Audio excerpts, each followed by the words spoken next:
La cognition incarnée, ou Embodied Cognition pour briller en soirée, c'est une théorie développée par des chercheurs comme Francisco Varela, Eleonore Roche ou plus récemment Sean Gallagher, qui dit que notre façon de penser ne vient pas juste du cerveau, mais aussi de notre corps. C'est pas juste que tu as un corps, c'est juste que tu penses avec.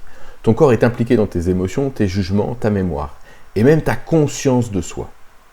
Bref, t'es un cerveau avec des bras.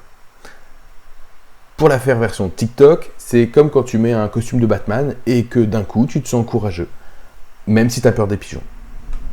En réalité virtuelle, par exemple, si on venait à incarner Freud, par un grand hasard, ton cerveau, lui en fait, il y croit. On commence à réfléchir comme Freud, bon, sans cigare, sans cocaïne, même si à l'époque, c'était toléré. On va devenir littéralement le meilleur psychologue du monde, mais, alors, à vos propres yeux, c'est selon ce que vous pensez savoir de la psychologie. Vous allez devenir la version sagace et barbue de vous-même. Alors, ça pourrait fonctionner avec n'importe quel psychologue ou n'importe quelle personne en face de vous que vous allez juger comme étant l'expert dans le domaine. Alors, soyons quand même un peu plus sérieux.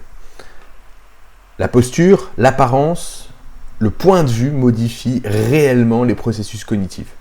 On pense pas pareil si on est debout, assis, recroquevillé ou virtuellement dans un autre corps. Et en thérapie, on s'en sert. Par exemple, dans les douleurs des membres fantômes, en utilisant les avatars ou des miroirs pour reconnecter le cerveau à un corps perçu. C'est de la cognition incarnée. On l'utilise aussi pour traiter les troubles de l'image corporelle, le stress post-traumatique ou même aider à développer l'empathie en incarnant une autre personne.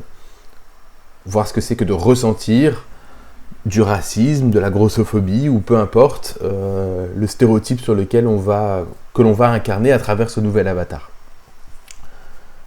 Une autre façon de l'être utilisé, c'est que si la prochaine fois vous voulez vous rebooster, en fait tout simplement l'idée c'est de changer de corps ou au moins de posture. Redressez-vous, par exemple, déjà première étape. En tout cas, même Freud l'aurait validé. Enfin, à condition de bien respirer entre deux interprétations de rêves, parfois un peu chelou.